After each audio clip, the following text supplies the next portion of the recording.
the Home tab, and the ribbon. The editing group on the right-hand side contains a number of features, including a binoculars icon for find and select. Some of the things we're about to show you in this movie could be done more efficiently with a filter, but not always. Sometimes we're simply looking for data. Let's imagine that we're looking for somebody named Rick. Before searching for data in Excel, it's best to narrow down the search. If you click a single cell and then activate the Find feature, you will automatically be looking in the entire worksheet. If you select a range, possibly you have this range already selected for a different reason. If you start a Find now, we're only looking for data within the range. Now let's say we are looking for someone named Rick. The only location in this worksheet where we see names like that is column A. Let's go to column A, select that first, and now our search process using Find will only be looking in column A. Notice it's Find and Replace. We're simply going to do Find here. We're looking for Rick. So find what? Rick. Notice I'm not capitalizing it, although I could. Let's just see where we can find here. Find all occurrences of Rick. As we move this around a little bit and expand it, well, perhaps more than we would have expected. But recognize that we found Strickland and Patrick and Frederick and Erickson. There's an RICK in these names, but since the list is relatively small, that's not so bad. We could easily figure out the person we were trying to find. Now what we could have done here, we could have used a capital R in our search and then chose the option Match Case. Now at times when you're using Find and Replace, you do see these choices, but if you click the Options tab, it might collapse. So there could be times when you're using this you don't see those options. Choose Options. If we match case and then choose Find All, the list will be substantially smaller, only 3 entries. Now we also found Ricky, but that's okay too, probably, in the case here. So be sensitive to that idea. Recognize another choice here, match entire cell content.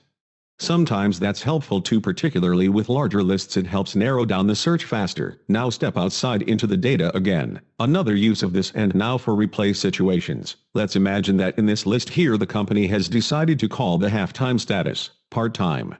This is a number of people who work, maybe 3/4 or 60% or 40% of the time. We simply want to use the more encompassing term, part-time, instead of half-time. So what is that we're looking for here? We're looking for half. Now do we want to match the entire cell contents? In no case. Let's say in column D, do we have the word half, and only the word half, so we do not want that box checked. At other times it will make sense to check the box, if we want to match the case. Yes. Now, is it critical here? Probably not. Probably half is always capitalized, so don't worry about it too much. But let's say we want to replace half. We go to the Replace button, half. So let's instead say we're going to replace half with part, and we want to replace all of them. So we'll do that. So what happened? 96 replacements were made, and we can see in the background part-time, no more half-time in column D, so we click out here. Now another use of this, and this also implies we can use formatting, and we've got some hourly employees in here, but 2 of them have been selected here. We've simply made them yellow. We're going to replace their status. We are going to change it from hourly, for example, into contract, so we want to make a difference there. Sometimes what we want to do is replace data using a combination of not only the content, but also the format. We want to replace the word hourly. Now not all of them. For example, in row 5, you can see hourly.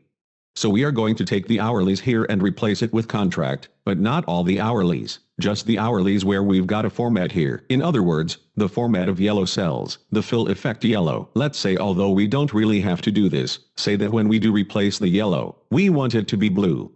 It's not really necessary, but we want to highlight the data.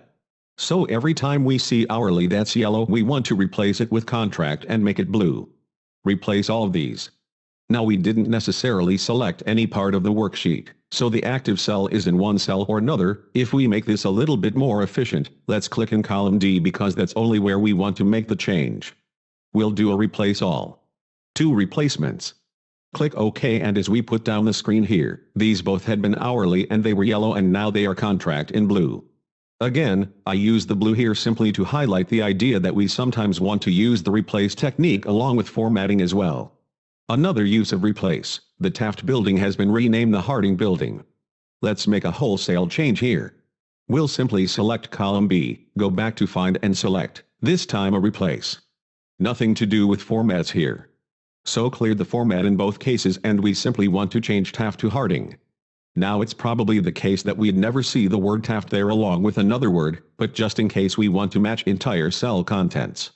Matching case here isn't really relevant this time, but matching entire cell contents is all occurrences of Taft when it's the entire entry we want to replace with Harding.